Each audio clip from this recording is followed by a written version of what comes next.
السلام علیکم ناظرین، ڈیجیٹل پوائنٹ کے ساتھ میں ہوں آپ کا میزبان عظمت جنجوعہ۔ ناظرین، موجودہ صورتحال کے پیش نظر پاکستان کے اندر ہر شہری خوف زدہ ہے کہ پاکستان کے اندر ہونے کیا جا رہا ہے، خاص طور پر جس طرح سے آرمی ایکٹ کا بحث و مباحثہ ہو رہا ہے social media, print media, electronic media پر۔ آرمی ایکٹ بیسیکلی ہے کیا چیز؟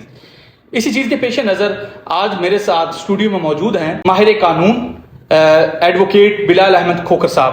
السلام علیکم بلال صاحب۔ سر وعلیکم السلام سر، بہت شکریہ آپ کی آمد کا۔ اچھا بلال صاحب، سب سے پہلا میرا جو سوال ہے وہ یہ ہے کہ کچھ ہمارے ملک کے اندر جو اس وقت جو سیاسی صورتحال چل رہی ہے، آپ اس سے بہت زیادہ جو ہیں وہ باخبر ہیں، تو مجھے یہ بتائیں کہ اس وقت جو آرمی ایکٹ کی بحث و مباحثہ ہو رہا ہے، آرمی ایکٹ بیسیکلی ہے کیا چیز؟ یہ ہمارے ویورز کو بتائیے گا۔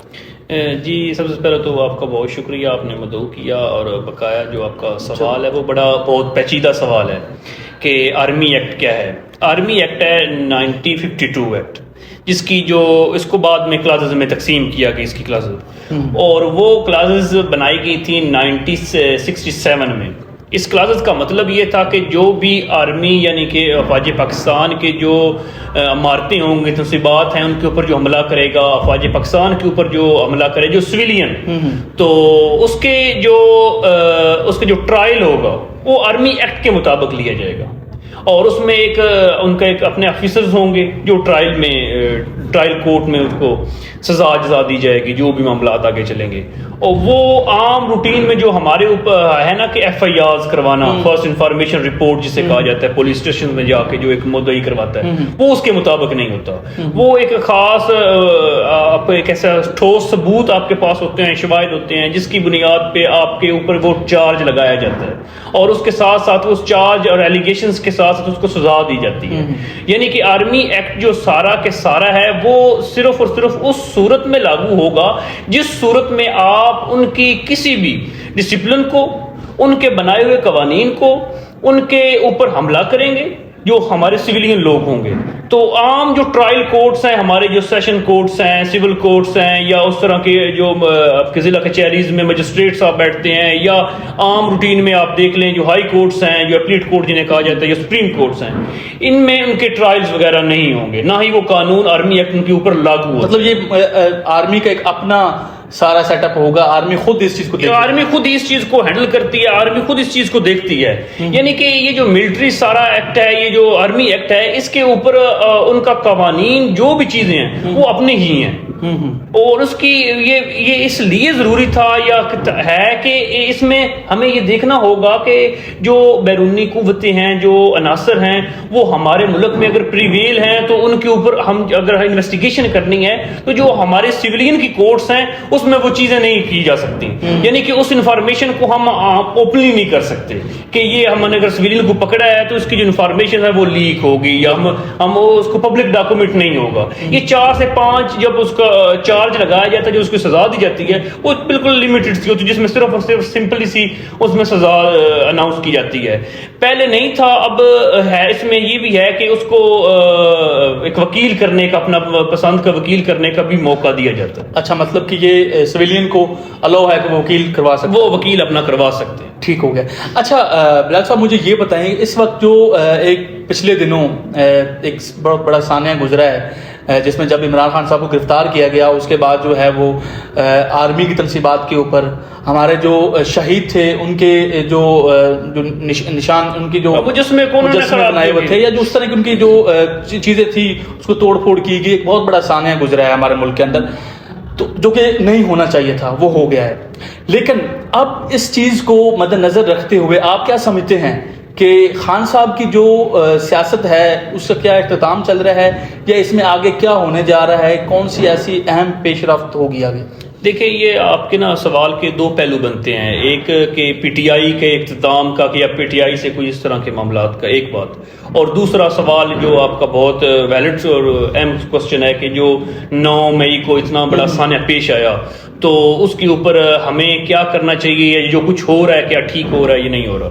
دیکھیں کہ تمام لوگوں کو اس چیز کو موجودہ جو صورتحال ہوئی یا ہو رہی ہے وہ تو ٹھیک ہے، لیکن نیکسٹ ٹائم یا موجودہ صورتحال پہ یہ ایک نشان عبرت بنانا چاہیے جن لوگوں نے یہ کیا کیوں کیا، اور سب سے اہم چیز یہ ہے کہ خالی ان لوگوں کو نشان عبرت نہیں بنانا چاہیے، ان کے پیچھے وہ لوگ دیکھنے چاہیے کہ جو پشت پناہی کر رہے تھے.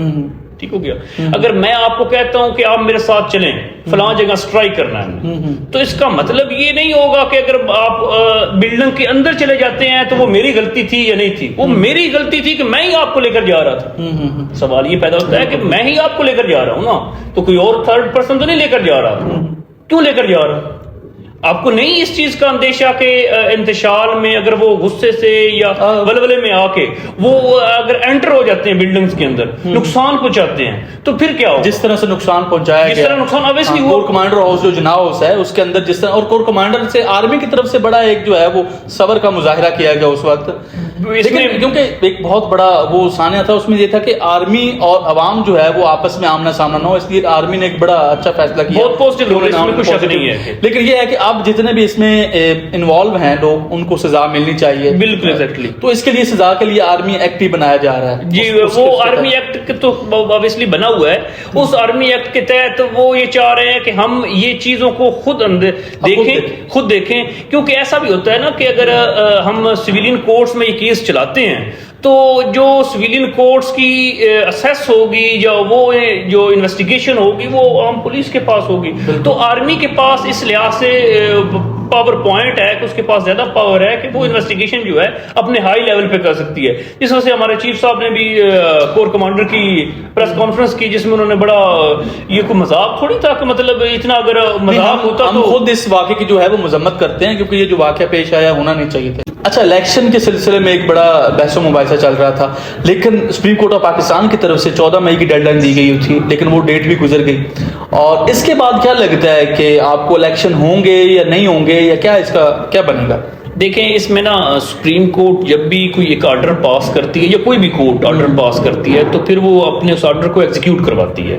ایگزیکیوٹ کے لیے وہ ایک توہین عدالت بھی لگا سکتی ہے کہ یہ میرا آرڈر ہے تو توہین عدالت کے تحت کہ آپ نے کیوں نہیں مانا. اس میں وہ حکومت کو فارغ بھی کر سکتی ہے.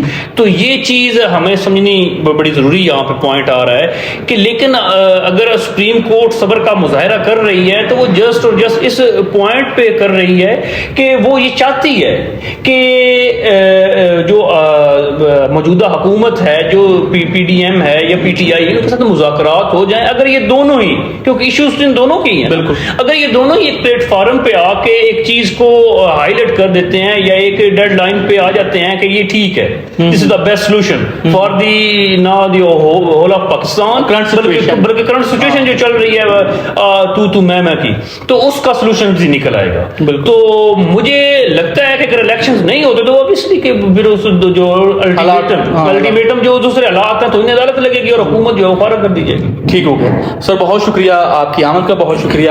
جی ناظرین، جیسا کہ آپ نے سنا ہمارے ساتھ ماہر قانون موجود تھے، کیونکہ اس وقت جو ہے پاکستان کے اندر حالات بڑے خراب ہو چکے ہیں اور آنے والی صورتحال کے لیے ہم اللہ سے دعا کر سکتے ہیں کہ ہمیں جو نئے حکمران ملے وہ ہمارے ملک کے لیے اچھا ہوں. اور جس طرح سے لوگوں نے ایک تباہی مچائی، ایک سانحہ جو 9 مئی کے گزرا، وہ سانحہ بھی ہمارے لیے جو ہے وہ بڑا شرمندگی کا باعث ہے.